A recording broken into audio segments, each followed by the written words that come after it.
For this DIY, I picked up a silver plastic charger from the Dollar Tree, and I'm going to turn it into a really beautiful centerpiece for my table. I thought that the silver would be great because it would be kind of reflective. I'm going to actually up that too. You'll see here in a minute. And I want to boost it up and make it taller. I'm going to do that with one of these candlesticks from the Dollar Tree. Now it's white. White could work for red, white, and blue, but I decided to make mine more of a navy color by spray painting it. And it's kind of got like a starburst pattern on this particular little candle holder. So I thought that would be perfect for the star and a base to like lift it up. So I just gave it a coat of spray paint just because it was easy and I really had the right colors. So I think that looks really pretty. I do want the silver tray to be silver, but I'm actually going to spray paint it too, just with a thin coat of chrome spray paint because I want it to be reflective. Because we're going to be having a candle on the centerpiece, and I thought it would be really pretty for that to reflect off the surface. And I wasn't sure if the silver on the tray would be enough to make it reflective, so I went over it with a very thin coat of the chrome spray paint. And there was a few scratches on the charger from the Dollar Tree too, so this helped to repair it as well. This was the only one left at my store, and I think this is a really great use for this. Now I'm going to use some stronger glue. I went around the outside of it with some Gorilla Glue Clear Grip using a double-sided tape here in the middle with a tiny bit of hot glue to get us started and laying the charger right on top, trying to make sure that I get that centered. And I think this is going to be the perfect base for my centerpiece. It's looking really pretty. I love the chrome finish on that. For the centerpiece, I want to make a candle ring to hold my candle. So I actually picked up some of this grapevine on Temu. I used to be able to find the little grapevine wreath forms at the Dollar Tree, but I have not found them there forever. So I picked up some of this. It is kind of a do-it-yourself grapevine wreath, which will work.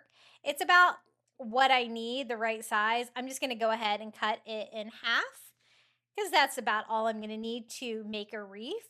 And I'm going to use some really pretty florals that I found from the Dollar Tree and one of these glass candle holders. I'm just going to go ahead and remove the tag real quick here on the bottom of this one. And I also found a red candle from the Dollar Tree. The flowers on this one were kind of my inspiration piece, and they're like dark red, white, and like a navy. So I'm trying to keep with that color scheme a little bit. So I think that this is going to work really well to make a little grapevine wreath. I just made sure to tighten it up. To wire it, I'm actually using some of the berry garland from Dollar Tree. That's going to provide another little pop of red. It's a little bit more red than the rest that I'm using, but I kind of liked the variety of colors in it. I'm just going to use that to wire my wreath form together. So it'll blend in. The brown does a great job blending in with the grapevine, and the red gives the little pops of berries around, so I think that looks really pretty. I went around once and thought, I want even more, so I went around one more time. I had plenty with just one package of the berry garland, and we have a little wreath form. Now to decorate it with this, it's called a heather bush. It has red, white, and blue. I thought this would be really pretty. I'm just going to cut it a little bit under where the flower is, and using hot glue, I'm kind of putting that into my wreath form, just working in one direction, white, red, and blue. I tried to mess up my pattern here, but I caught myself before I got too far.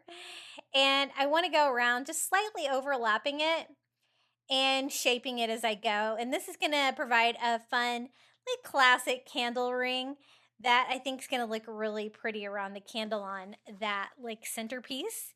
And so I think that's enough. It did require a little bit of shaping and rearranging the flowers a little bit so they will lay a little bit tighter to the wreath form and take on that more circular shape. But I was able to do that without too much trouble. I didn't really need to wire them or anything. I just did a little bit of shaping, and I think that that's going to work just fine. And it's the perfect size to go around that little candle holder from the Dollar Tree. So I want to test that out. I think that's going to work. It's going to fill up the star nicely. This is a candle that I found. It's a nice scented candle from the Dollar Tree, and it's got kind of an interesting shape, almost a little bit like a firework with the cone top on there.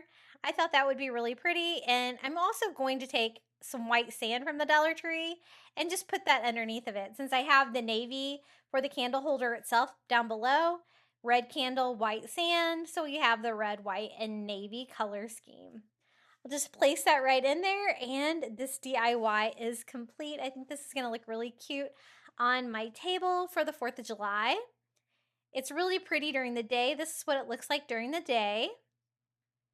And I think the chrome paint did make it a little bit more reflective. It gave it that mirror finish that I was looking for.